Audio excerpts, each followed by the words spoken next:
સર્વસ્વરૂપે સર્વેશે સર્વશક્તિ સમન્વિતે ભયે વ્યસ્ત રાહિનો દેવી દુર્ગે દેવી નમોસ્તુતે। જય માતાજી। દર્શક મિત્રો, ન્યૂઝ ફોર ઇન્ડિયામાં આપનું હાર્દિક સ્વાગત કરું છું। હું જ્યોતિષાચાર્ય મહેશ જોશી આપની સમક્ષ આજે શરદ પૂર્ણિમા અને ચંદ્રગ્રહણ વિશેની આપણે આજે ચર્ચા કરીશું। સૌ પ્રથમ તો ચંદ્રગ્રહણ અને શરદ પૂર્ણિમા, તો શરદ પૂર્ણિમા વિશેનું આપણે મહત્ત્વ સમજીશું।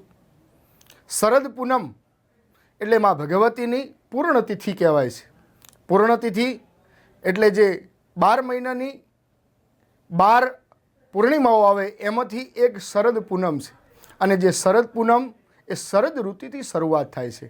આપણા ઋષિમુનિઓએ જ્યારે આપણને આ શરદ પૂર્ણિમા એકમથી પૂર્ણિમા સુધીની આપણને ભક્તિનું પર્વ બતાવ્યું છે, માં ભગવતીની આરાધના કરવાનું બતાવ્યું છે કે આ 9 દિવસ અને પૂનમ સુધી 15 દિવસમાં ભગવતીની આરાધના કરવી, શક્તિની ઉપાસના કરવી।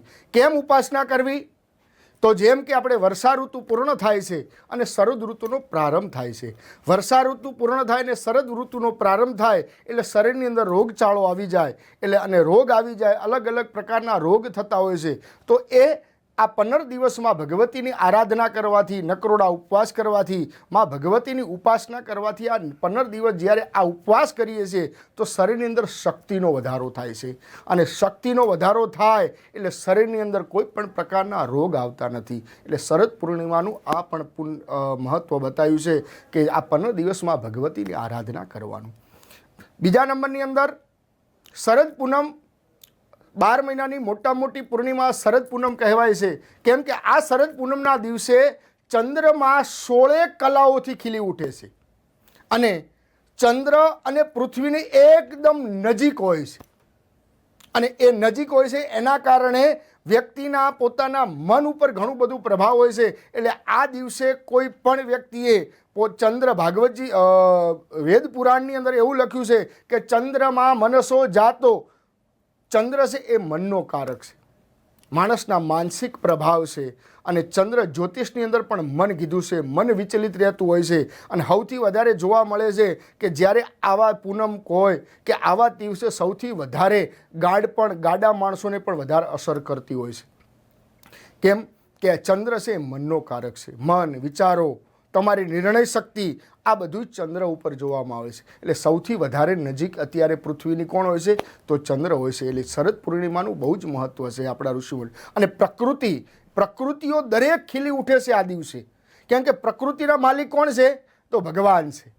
કેમ કે પુરાણમાં એવું લખ્યું છે, ભગવાને નારદ પુરાણની અંદર એવું, એકો હમ દ્વિતીયો નાસ્તિ ય વેદ ઇત્યુપનિષદ, ભગવાન એક જ નારાયણ છે, બીજું કોઈ છે જ નહીં। કેમ કે જલે વિષ્ણુ, સ્થલે વિષ્ણુ, કુશે વિષ્ણુ જનાર્દન, સર્વત્ર વ્યાપક વિષ્ણુ, સર્વ વિષ્ણુમય જગત। આખા જગતની અંદર ભગવાન નારાયણનો જ વાસ છે। એટલે ભગવાન નારાયણની આ ઉપાસના પ્રકૃતિના માલિક છે, એટલે આ પ્રકૃતિ શિવ અને શક્તિની આરાધના બતાવી છે। પૂર્ણિમાના દિવસે માં ભગવતીની આરાધના બતાવી છે, અને માં ભગવતીની ઉપાસના કરવાથી ત્રય સકારા પ્રયચ્છંતિ, શું મળે છે? તો 3 પ્રકારના સકાર મળે છે। કયા સકાર? તો સુખ, શાંતિ અને સમૃદ્ધિ મળે છે, દુઃખ, દારિદ્ર અને દૌર્ભાગ્ય દૂર થઈ છે। આ બા ભગવતીની આરાધના બતાવી છે। બીજા નંબરની અંદર કે આ શરદ પૂર્ણિમાના દિવસે પૌવા ખાવાનું પણ બહુ મહત્ત્વ બતાવ્યું છે કે રાત્રિના સમયે અગાસીની અંદર એક દૂધની અંદર પૌવા મૂકી અને એની અંદર કપડું ઢાંકી અને ઉપર મૂકી દઈએ, અને સવારની અંદર વહેલા એ પૌવા ખાઈએ તો શરીરની અંદર જે આધિ વ્યાધિ ઉપાધિ છે એ પણ બધું દૂર થઈ જાય છે।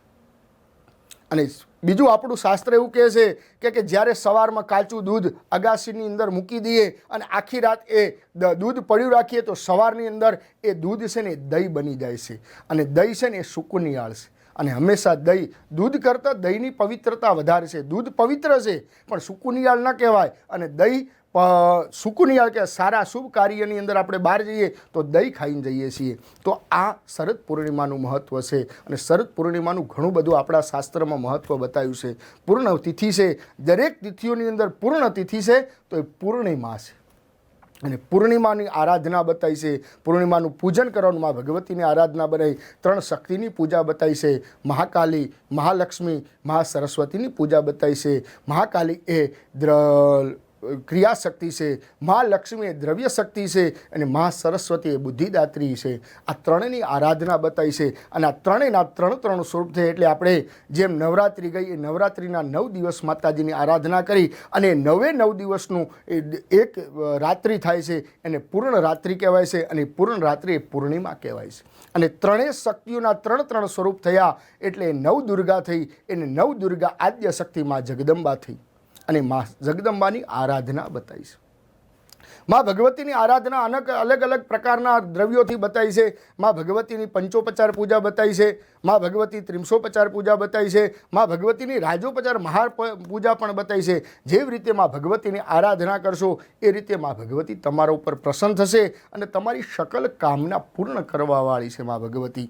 અને એ ભગવતીની આરાધના જેટલી ચંડીપાઠ માતાજીનો દુર્ગા સપ્તશતી ચંડીપાઠ બતાવ્યું છે, એની અંદર દેવી અથર્વશીર્ષ બતાવ્યું છે, માતાજીનું કવચ બતાવ્યું છે, માતાજીની શકરાદે સ્તુતિ બતાવી છે, સિદ્ધ કુંજિકા સ્તોત્ર બતાવ્યું છે. આવી રીતે પણ માતાજીના પાઠ કરી અને માતાજીને તમે મનાવી શકો છો. તમારા ઘરની અંદર પણ માતાજીને કંઈ દ્રવ્ય અર્પણ કરી શકો છો. જેમ કે માતાજીને સૌથી વધારે પ્રિય સુખડી છે તો સુખડીનો પ્રસાદ પણ અર્પણ કરી અને મા ભગવતીની આરાધના કરી શકો.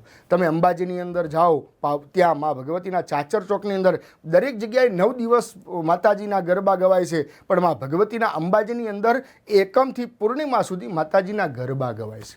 બીજું આપણા ભાગવત પુરાણની અંદર એવું કીધું છે કે આ પૂર્ણિમાના દિવસે ભગવાને ગોપીઓ જોડે રાસ રમી હતી અને જ્યારે ભગવાન કૃષ્ણએ વાંસળી વગાડીને તો દરેક ગોકુળની ગોપીઓ છે ને એ ભગવાનની રાસ જોવા માટે, રાસ રમવા માટે આવી ગઈ હતી અને ભગવાને સુંદર રાસલીલા રચી હતી. એ રાસલીલાનો જે દિવસ છે ને એ આ પૂર્ણિમાનો દિવસ છે અને આ પૂર્ણિમા એટલે પૂર્ણ તિથિ છે, એમાં ભગવતીની તિથિ છે.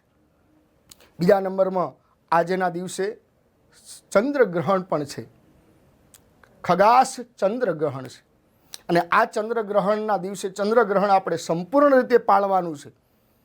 કેમ કે આ ચંદ્રગ્રહણ મોટું ચંદ્રગ્રહણ બતાવ્યું છે અને આ ચંદ્રગ્રહણના દિવસે કોઈ પણ વ્યક્તિએ પોતાના મંદિર, ઘરના મંદિર અથવા મંદિરની અંદર એ સવારે બપોરે 3:15 એ મંદિરને બંધ કરી દેવાનું. એની અંદર તમારે દર્ભ મૂકી દેવાનું અને એવું બતાવ્યું છે કે સવારમાં એનો સ્પર્શ 1:05 એનો સ્પર્શ ચાલુ થાય છે અને 1:05 તમારે આ ચંદ્રગ્રહ સંપૂર્ણ રીતે પાળવાનું છે. એનો સ્પર્શ 3:24 સુધી એનો છે અને રાત્રિના 1:05 એનો સ્પર્શ છે અને 2:20 એનો મોક્ષ છે.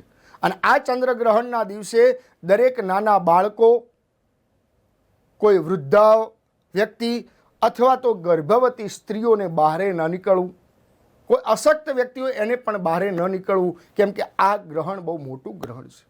ગ્રહણની અંદર આપણા ઋષિમુનિઓ કહી ગયા છે કે ગ્રહણમાં શું કરવું, તો જેટલું બને ને એટલું ગ્રહણની અંદર ભગવાનની આરાધના કરવી, ભગવાનની ભક્તિ કરવી, જેટલી બને એટલી ભગવાનના જપ કરવા.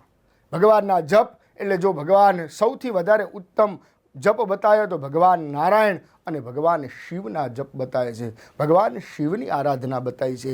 કેમ કે ચંદ્રમાં મનસો જાતક્ષસો સૂરજો અજાયત, ભગવાનના મસ્તક ઉપર, શિવના મસ્તક ઉપર ચંદ્રમાં બિરાજમાન છે. એટલે શિવની આરાધના કરવી, ભગવાન શિવની સ્તુતિ કરવી, બને એટલા ભગવાનના જપ કરવા, બને એટલું ભગવાનનું તપ કરવું, ભગવાનની આરાધના કરવી. તો આ દિવસે જો તમે આ ભગવાનની જેટલી આરાધના, જેટલી ઉપાસના ચંદ્રગ્રહણની અંદર કરશો એનું 1000 ગણું પણ આપણા શાસ્ત્રમાં ઋષિમુનિઓએ બતાવ્યું છે કે એનું 1000 ગણું ફળ મળે છે. રોજ કરતાં આજે કરો ને તો એનું અનેક ગણું આપણને ફળ મળે છે. કેમ કે આ ગ્રહણના દિવસે ભક્તિ કરવાની બતાવી છે. તો આ ગ્રહણ વિશે આપણે માહિતી કરી. હવે આપણે શરદ પૂર્ણ વિશે હવે આપણે અહીંયા જાણીશું કે ગ્રહણમાં શું શું કરવું અને ગ્રહણમાં કોની પૂજા કરવી. તો ગ્રહણની અંદર સૌ પ્રથમ તો ભગવાન ચંદ્રદેવની, કેમ કે ચંદ્રગ્રહણ છે તો ચંદ્રની પૂજા કરવી. તો ચંદ્રને સૌથી વધારે પ્રિય શું છે તો સફેદ વસ્તુ. તો ભગવાનને દૂધ, સફેદમાં દૂધ, દહીં, તો એ ભગવાનને અર્પણ કરવું અથવા અર્પણ કરીને પછી એનું તમારે ગ્રહણ કરવું. આ પ્રમાણે ભગવાનની આરાધના. ઓમ રામ ઓમ શ્રામ શ્રીમ શ્રોમ સહ સોમાય નમઃ એ મંત્રનો જપ કરો. એ ના ફાવે તો રીમ ચંદ્રમસી નમઃ રીમ ચંદ્રમસી નમઃ એ મંત્રનો જપ કરો. કોઈ બ્રાહ્મણ હોય તો એને વેદના મંત્ર ભગવાનનો કરવો, કેમ કે વેદના મંત્ર એ બ્રાહ્મણે કરવો, અથવા પૌરાણિક મંત્રનો પણ જપ કરી અને ભગવાનની માળા આરાધના કરવી, ભગવાનનું પૂજન કરવું. કેમ કે ચંદ્ર છે, મેં પહેલાં જ કીધું ને, એ ચંદ્ર છે ને એ મનનો કારક છે. અને જેનું મન સ્થિર હોય ને, ગીતામાં કીધું છે ને, મયી એવ મને આ દસ્વ મયી બુદ્ધિ નિવેશય. ભગવાનને બે જ વસ્તુ પ્રિય છે, મન અને બુદ્ધિ. જે મન અને જો બુદ્ધિ ભગવાનને સમર્પિત કરો ને, તો આ ભગવાન આપણા મર થાય છે. અહમતા ભગવાનના ચરણે જવાનું છે. ઈશ્વરના શરણે જાઓ ને તો ઈશ્વર પ્રાપ્તિ થાય છે. એટલે ભગવાનની પૂજાનું મહત્ત્વ બતાવ્યું છે. અહીંયા આજે ગ્રહણ છે તો ગ્રહણનું પણ ઘણું બધું મહત્ત્વ બતાવ્યું છે. તો આ પ્રમાણે ભગવાનની આરાધના કરવી, આ ગ્રહણના દિવસે પણ આવી રીતે પૂજા કરવી. અને બીજા નંબરની અંદર શરદ પૂર્ણિમાની પણ ભગવાનની મા ભગવતીની આરાધના કરવી. અને આજનો પર્વ છે ને શિવ અને શક્તિનો છે. આ ચંદ્રગ્રહણ છે ને એ શિવ અને શક્તિનો પર્વ છે. કેમ કે શિવ અને શક્તિ બંનેનું, કેમ કે ગ્રહણ છે અને આ બાજુ માતાજીની પૂર્ણતિથિ છે. એટલે એ દિવસે ભગવાનની શિવ અને શક્તિની બંનેની આરાધના કરીએ તો દરેક કામનાઓ પૂર્ણ થઈ છે. બીજા નંબરની અંદર ભગવાનનું પૂજન કરવાનું બતાવ્યું છે. ભગવાનની 1650 પૂજા બતાવી છે. 1650 પૂજાની અંદર ભગવાનને સૌપ્રથમ ધ્યાન કરવું, ભગવાનનું આહવાન કરવું, ભગવાનના ચરણ ધોવા. કોની પૂજા કરવી? તો ભગવાન શિવની જ આરાધના બતાવી છે. તો શિવનું યજન કરવું, આ ભગવાનને અર્ઘ્ય અર્પણ કરવું, આચમન કરવા, તીર્થોના સ્નાન કરાવવા, ભગવાનને બને ને એટલો ભગવાનને અભિષેક કરવો. અભિષેક કરી અને ભગવાનનું આ પ્રમાણે પૂજા કરવી અને ભગવાનનું નામ સ્મરણ કરવું. જો બને તો ભગવાનની આરાધના, ભગવાનનું નામ, ઓમ નમઃ શિવાય, ન ફાવે તો મૃત્યુંજય મહાદેવ, ત્રાહિમામ શરણાગત, જન્મ મૃત્યુ જરા વ્યાધિ પીડિતમ કરો બંધને, આ મંત્રનો પણ જપ કરવો. સૌથી એ ન ફાવે તો ભગવાનનું ઓમ નમઃ શિવાય મંત્રનો પણ, ભગવાનનો પંચાક્ષર મંત્રનો જપ કરવાથી પણ દરેક કામનાઓ પૂર્ણ થશે. તો આ શરદ પૂનમ અને આપણે આ ગ્રહણ વિશેની આપણે માહિતી જાણી. હવે દરેક ગ્રહોની પણ આપણે માહિતી જાણીશું. કેમ કે ગ્રહારાજ્યમ પ્રયચ્છન્તિ ગ્રહારાજ્યમ હરંતિ ચ ગ્રહેશુ વ્યાપિતમ સર્વમ ત્રૈલોક્યમ સચરાચરમ. તો આપણા 9 ગ્રહોની અંદર આજનો ચંદ્રગ્રહણ છે. તો ચંદ્ર એ મનનો કારક છે. મેં પહેલાં કીધું કે મન વિચલિતતા, માનસિકતા, તણાવ, ડિપ્રેશન. જેનો ચંદ્ર વૃશ્ચિક રાશિમાં નીચ રાશિનો હોય તો વ્યક્તિને માનસિક તણાવ રહે, ડિપ્રેશનમાં રહેતો હોય છે. જેનો ક્ષીણ ચંદ્ર હોય એ પણ વ્યક્તિ વિવરિંગ માઇન્ડનો હોય છે, ગુસ્સાવાળો સ્વભાવ, પોતાનું ધાર્યું કરવાવાળો વ્યક્તિ હોય છે અને હંમેશા તામસ પ્રકૃતિનો રહેતો હોય છે. તો એનો પણ આજે ઉપાય કરવાનો બતાવ્યો છે કે આજના દિવસે ભગવાન સોમની પૂજા કરવી, સફેદ વસ્તુ ગ્રહણ કરવી અને ભગવાન રીમ શ્રામ શ્રીમ શ્રોમ સહ સોમાય નમઃ એ મંત્રનો જપ કરવો. આ પ્રમાણે ભગવાનની આરાધના કરવાની બતાવી છે અને આ પ્રમાણે ભગવાનની સ્થિતિ બતાવી છે. તો આ પ્રમાણે ભગવાનની આરાધના કરીશું, ભગવાનનું પૂજન કરીશું અને ભગવાનની આરાધના કરી